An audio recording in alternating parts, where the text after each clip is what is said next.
알람을 맞췄지만 알람이 울리기 전에 눈이 떠져 버렸다. 이럴 때면 뭔가 아침부터 손해본 기분이다. 내가 알람을 맞춘 시간은 6시 20분이었지만 6시도 채 안 된 시간에 눈이 떠져 버렸다. 그 이유는 분명히 창문에 커튼을 쳤지만 내 방 커튼은 옷도 아닌데 시스루였고 강렬한 아침 햇빛은 커튼을 친 날 머쓱하게 만들었다. 지긋지긋한 아침. 학교를 졸업하고 다시는 학교란 곳을 갈 줄 몰랐는데 사실 학생들만큼이나 교사나 교직원들도 학교에 가긴 싫다. 매일 반복되는 일상. 20년 전 나와는 모든 게 바뀌었지만 여전히 아침에 일어나기 어렵다. 정신을 차리고 화장실로 들어와 머리를 감는다. 이 자세로 머리를 감다 보면 나도 모르게 관략근 쪽에 힘이 들어간다. 자신이 변비가 있다면 아침에 꼭 이 자세로 머리 감기를 추천한다. 이 뭔 개소리야! 갑자기 생각나서 한 가지 말하자면 우리 집에선 남자들도 앉아서 소변을 본다. 처음엔 뭔가 어색하고 다소곳하게 됐지만 확실히 화장실 냄새가 줄어들었고 조준 실패로 인한 엄마의 잔소리도 사라졌다. 이렇게 머리를 감다 보면 다리가 저려서 감각이 없을 때가 종종 있다. 그러면 자연스럽게 엉덩이를 살짝 들어준다. 아침을 먹기 위해선 최대한 빨리 머리를 말린다. 어릴 때부터 버릇이 돼서 드라이기보단 수건이 편하다. 아침엔 한 것도 없는데 시간이 겁나게 빨리 간다. 분명히 오늘은 어제보다 10분이나 일찍 일어났는데 어제보다 늦게 출근하는 마법이 벌어졌다. 그래도 다행인지 다른 직원들은 나보다 더 늦게 오기 때문에 아직까진 지각을 해본 적이 없다. 내가 연고지로 오고 가장 좋은 점은 확연히 줄어든 출퇴근 시간이다. 첫 발령지인 초등학교로부터 우리 집까지의 거리는 대략 37km였고 내가 다니던 도로는 공장단지로 연결된 도로라 특히나 도로 정체가 심했다. 첫 발령 때 나는 다리채 지기도 전에 출근하던 날들이 참 많았다. 내 고향에서 근무하면서부터는 막히지 않는 길을 손바닥 보듯 잘 알았고 막히는 반대 차선을 보며 출근할 때마다 왠지 모르게 통쾌했다. 여느 때와 같이 운전하던 중 나에게 커다란 사건이 일어났다.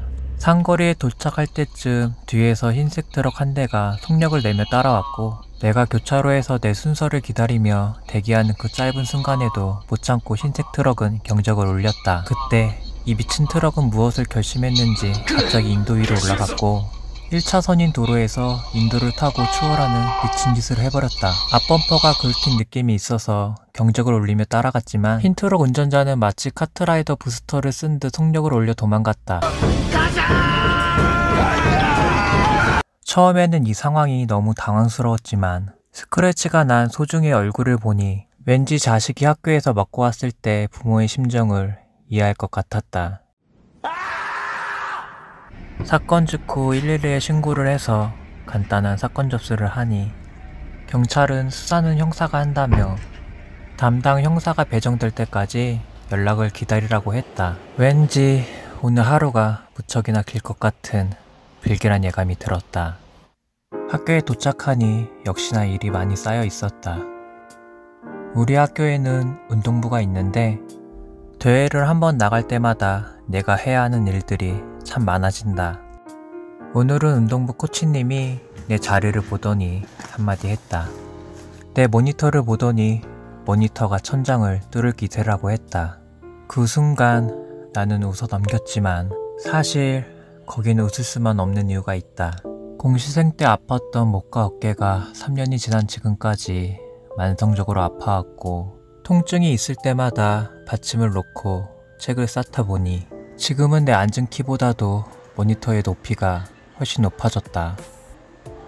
새로운 학교로 오면서 유튜브 겸직 허가도 다시 받았다. 공무원은 1년 단위로 겸직 허가를 허가권자에게 매년 다시 받아야 한다. 점심시간을 약간 넘길 때쯤 2통의 전화가 왔다. 한 통은 뺑소니 사건 담당 형사로부터 전화였고 그 내용은 사건 진술서를 작성하기 위해서 경찰서에 방문해 달라는 내용이었다. 다른 한 통은 선생님의 전화였고 정말로 어이가 없는 내용이었다. 선생님은 날씨가 더워져서 이제 선풍기를 써야 하니 용역업체를 불러서 선풍기 청소를 해달라고 했다. 나는 갑자기 본인 집에서도 선풍기 청소를 할 때 용역을 부르는지 궁금했고 한 대에 5분이면 끝날 청소 비용이 대당 12,000원으로 총 비용은 100만원을 훌쩍 넘어갔다. 내가 어릴 때만 해도 자신들이 쓰는 교실은 자신들이 청소했는데 언제부턴가 이곳에선 해주기만 바랄 뿐 스스로란 단어가 사라졌다. 하늘엔 구름이 흐르고 들판엔 꽃들이 만개한 어느 오후, 뺑소니 사건 때문에 조퇴를 쓰고 집 근처 경찰서에 방문했다. 담당 형사는 교통과로 오라고 했고 막상 경찰서에 들어서니 죄가 없어도 심장이 두근거렸다. 아침에 일어난 사고 진술서를 작성하는 중 고민에 빠졌다. 그 이유는 진술서에 있는 직업난 때문이다. 사실 2년 전 내가 15도 떼지 못했을 때 접촉사고를 낸 적이 있었다. 당연히 난 보험 처리를 했지만 대물만 가입된 상태였고 상대방은 처음에는 합의금으로 70만원을 요구했지만 어떻게 알았는지 내가 공무원인 사실을 알고 합의금으로 500만원을 요구했다. 그런 일을 경험했던 나로서는 공무원이란 직업이 사회에서 얼마나 약점이 되는지 잘 알고 있었다.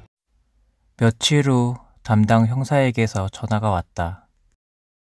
이제 상대방분 오셨는데요. 전화 네네. 통화 한번 해보시겠어요? 네네. 네네, 안녕하세요. 네, 안녕하세요. 네네네네. 네, 그때 사고가 나가지고, 예, 저도 뭐 지금 와서 영상 봤는데 저도 뭐 급해서 그런 것도 있는데 좀 앞에서 네. 빨리 가려다 보니까 이제 전화하면 그래서 부닥쳤으면은 이렇게 빵빵거리면서 하셨을 것 같은데. 근데 제가 빵빵 거렸는데 안 서셨더라고요. 그냥 못 들으신 걸 수도 있긴 해가지고, 그냥 네. 어차피 차만 좀 긁히고 저 다친 데도 없으니까 그냥 네. 보험 처리하는 게 좋을 것 같아요.